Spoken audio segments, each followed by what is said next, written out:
Hola niños y niñas, espero se encuentren muy bien.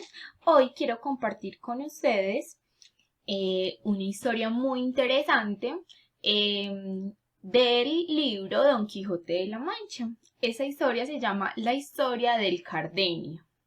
Entonces vamos a escuchar, vamos a estar muy pendientes que yo sé que van a disfrutar mucho de esta historia.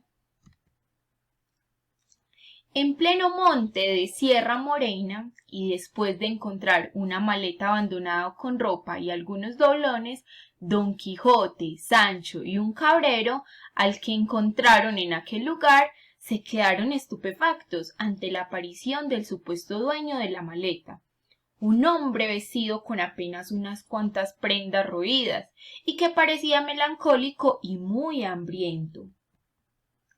Después que Don Quijote le abrazara, se mostró muy agradecido.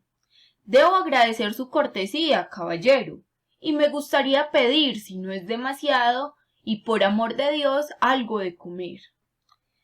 De 1000 amores lo haré, y también quisiera pediros algo. Y no es otra cosa que nos contéis quién sois y qué os ha sucedido, para terminar aquí escondido entre la maleza y dejar tiradas vuestras pertenencias. Lo haré, pero después de comer algo. Don Quijote sacó alguna de las provisiones que aún tenía y se las tendió al caballero del bosque, quien devoró casi sin masticar todo lo que le había dado. Tan hambriento estaba que engullía y tragaba sin disgustar nada, y al terminar caminó hasta un claro. Todos le siguieron, y una vez que se sentaron comenzó a hablar. Antes quisiera pedir que mientras cuente mi desgraciada desventura, no me interrumpa nadie con nada. Al punto que lo hagáis, ahí se quedará la historia. No hay problema, no te interrumpiremos. Empieza, dijo entonces Don Quijote. La extraña historia del Cardenio. Mi nombre es Cardenio y mi patria, una de las mejores ciudades andaluzas. Soy noble y mis padres son ricos, pero ya se sabe que la desdicha no entiende de riquezas. Vivía en el mismo cielo desde el día que conocí a mi Lucinda, la doncella más bella y noble, que también sentía el mismo amor por mí. Y como nuestros linajes eran similares, nuestros padres no se oponían a nuestra aventura. Solo ya cuando fuimos más mayores, el padre de Lucinda me prohibió verlas solas, y entonces comencé a mandarle notas, poemas escritos, todo mi amor en unas líneas, y ella contestaba siempre desde el amor y el cariño.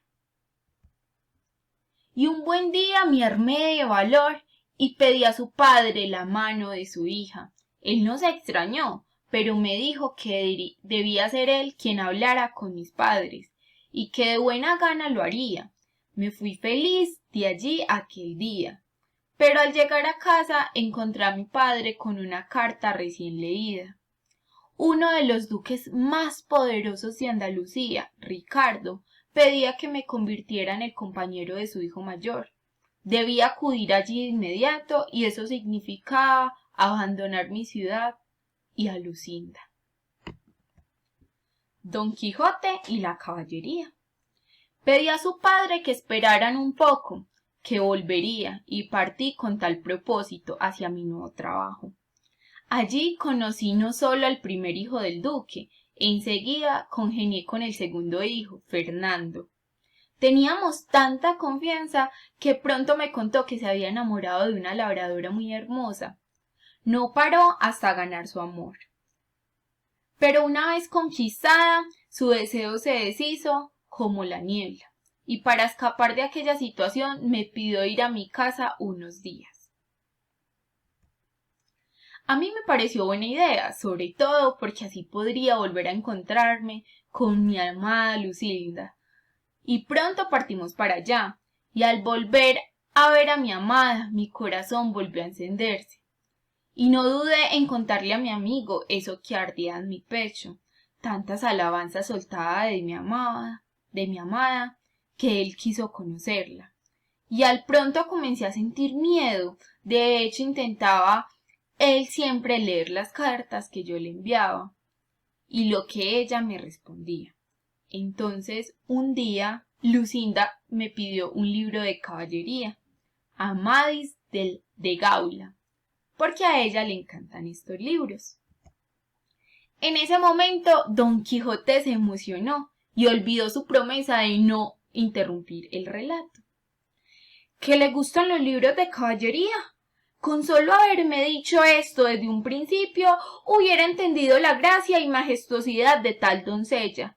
Y además debo decirle que si un día me acompaña a mi casa, podré regalarle todos los libros que su Lucinda desee. Y perdone por último, que sé que le había prometido no interrumpir, pero es que es un tema que me apasiona.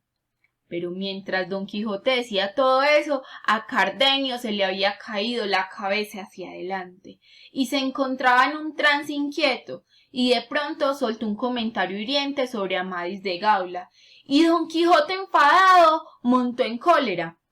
No le permito que deshonre a ninguno de los personajes de tal ejemplar. La pelea entre Cardenio y Don Quijote.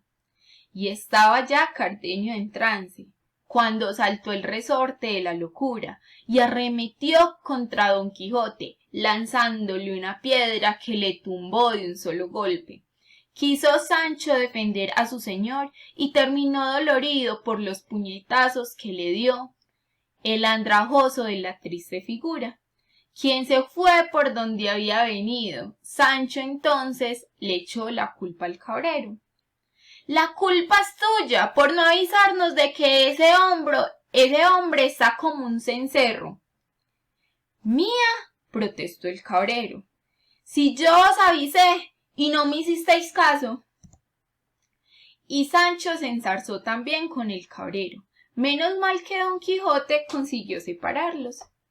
Sancho, es cierto que este hombre no tiene la culpa, dijo. Y con eso todos quedaron apaciguados. Aun así, a Don Quijote le quedaban las ganas de conocer el resto de la historia, y así le dijo a Sancho que tendrían que seguir buscando a Cardenio hasta encontrarlo. Colorín colorado, cuento verdadero, cuento inventado, cuenta el tuyo, que el mío se ha acabado. Hola niños y niñas, después de haber escuchado esta increíble historia, entonces vamos a escribir en una hojita qué crees que sucedió, cuál era esa otra parte de la historia que Don Quijote quiere escuchar. Entonces vamos a escribir en una hoja y se la van a compartir a sus profesoras. Chao, chao.